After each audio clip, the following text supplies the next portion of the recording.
بلوچستان میں حالیہ دنوں کے دوران سیکیورٹی کی صورتحال انتہائی کشیدہ رہی ہے۔ وزیر اعظم شہباز شریف نے آج کوئٹہ میں ایک اعلیٰ سطحی اجلاس کی صدارت کی، جس میں عسکری قیادت اور بلوچستان حکومت کے اعلیٰ حکام نے شرکت کی۔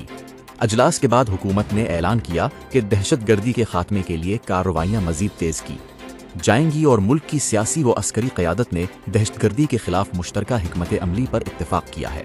سرکاری ذرائع کے مطابق آپریشن شبان کے تحت بلوچستان کے مختلف علاقوں میں فضائی اور زمینی کارروائیاں جاری ہیں۔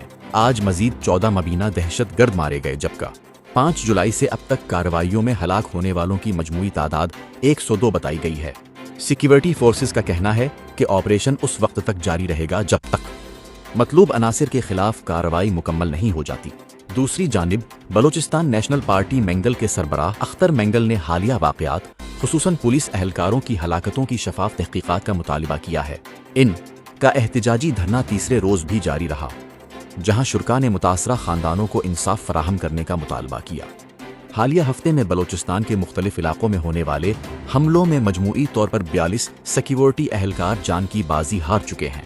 ان واقعات کے بعد صوبے بھر میں سیکیورٹی مزید سخت کر دی گئی ہے، جبکہ حساس شاہراہوں، چیک پوسٹوں اور اہم تنصیبات پر اضافی نفری تعینات کی گئی ہے۔